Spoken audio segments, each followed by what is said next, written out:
Assalamualaikum warahmatullahi wabarakatuh. Izinkan saya mau mempresentasikan hasil makalah kami dari hasil diskusi kami kelompok 6. Saya atas nama Ali Husain Ali Idrus, NPM 21125570. Saya mewakili teman-teman yang lain. Ada Amanda Putri Cahyawardani 21125571, Gina Sonia 21125575, Siti Sarah 21125585. Hadis sahih. Pengertian hadis sahih. Kata sahih secara etimologi berarti as-sihah, yaitu sehat. Walaupun kata sehat sebenarnya digunakan untuk jasmani atau rohani, memiliki makna yang sebenarnya, hakiki. Namun di sini kata sehat disandarkan pada hadis hanya bersifat kiasan, majas. Karena hadis sahih itu kuat dan bisa dijadikan hujjah dalam penetapan hukum seperti beraktivitas. 3. Definisi hadis sahih dari literatur ulumul hadis. Definisi Toha bin Muhammad bin Futuh al-Baikuni. Hadis sahih adalah sebuah hadis yang sanadnya bersambung dan tidak ditemukan syadz dan illat dalam sanadnya. Juga diriwayatkan oleh rawi-rawi yang adil, dobit, dari awal sanad sampai akhir. Rawi-rawi yang hafalan dan kutipannya dijadikan, diakui, dan diperpegangi. Definisi kedua, definisi Yahya bin Syarab An-Nawawi, wafat tahun 676. Hadis sahih adalah hadis yang sanadnya bersambung, yang mana sanad tersebut diriwayatkan oleh orang-orang yang adil dan dobit, punya hafalan yang kuat, atau punya catatan. Tidak ditemukan sesuatu yang syadz dan illat. Definisi ketiga yaitu daripada Abu Amr Utsman bin Abdurrahman bin Utsman bin Musa bin Nasr bin Nasiri al-Kurdi al-Syarhari al-Syahruzi, yaitu Ibnu Salah, wafat tahun 577. Adapun hadis sahih yaitu hadis yang musnad bersanad, yang bersambung sanadnya dengan sebab diriwayatkan oleh rawi yang adil, dobit, dan orang-orang yang adil dan dobit juga dari awal sanad sampai akhir. Sanad tersebut juga tidak ditemukan syadz dan ilahnya. Kriteria hadis sahih. 1. Rawinya bersifat adil. 2. Sempurna ingatan. 3. Sanadnya tidak putus. 4. Hadis itu tidak berillat. 5. Tidak janggal. Syarat-syarat hadis sahih. Berikut syarat-syarat hadis sahih. Yang pertama, sanad hadis harus bersambung. Maksudnya, sanad hadis itu sejak dari mukhorijnya sampai kepada Nabi tidak ada yang terputus. Arti sambung adalah setiap perawi mendengar hadis tersebut dari orang sebelumnya dengan nyata, sedang sebelumnya mendengar dari orang sebelumnya lagi, dan begitulah seterusnya sampai akhir sanad. Yang kedua, para perawi yang meriwayatkan hadis itu haruslah orang yang bersifat adil atau kepercayaan.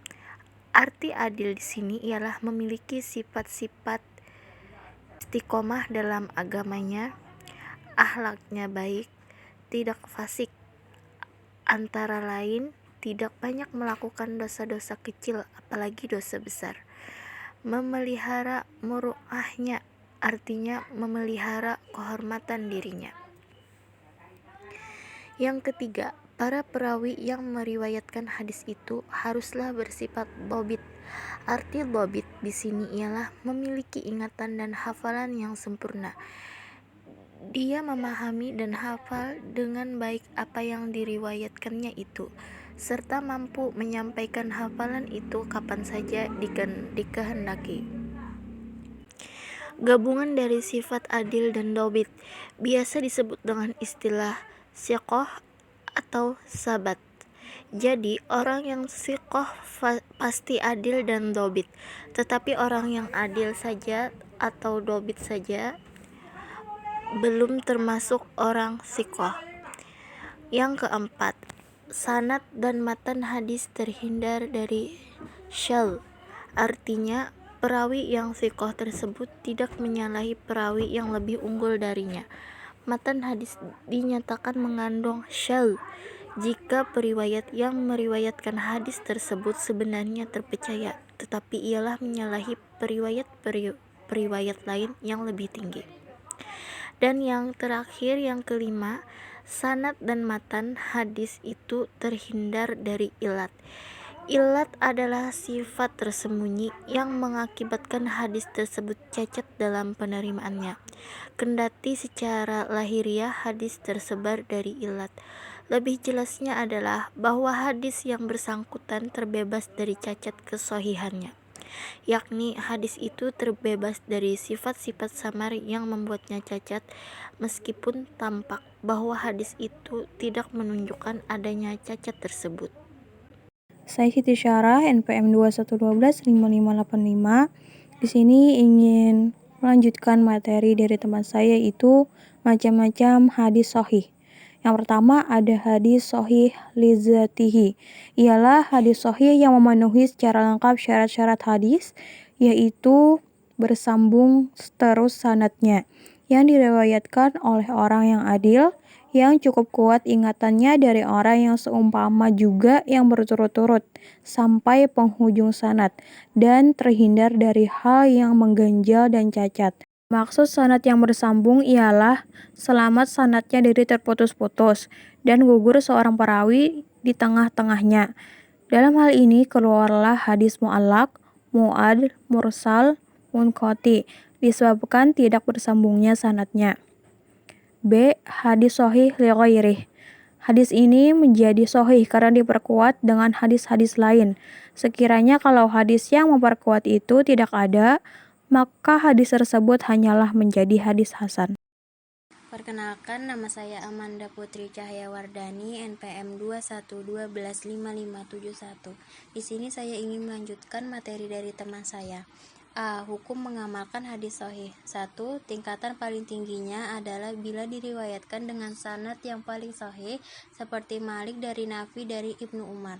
2. Yang di bawah itu tingkatannya, yaitu bila diriwayatkan dari jalur rijal rentetan para periwayat yang kapasitasnya di bawah kapasitas rijal pada sanad pertama di atas, seperti riwayat Hammad bin Salamah dari Sabit dari Anas. 3. Yang di bawah itu lagi tingkatannya, yaitu bila mana diriwayatkan oleh periwayat-periwayat yang terbukti dinyatakan sebagai periwayat-periwayat yang paling rendah julukan thiqah, kepada mereka tingkatan thiqah paling rendah, seperti riwayat Suhail bin Abi Saleh dari ayahnya dari Abu Hurairah.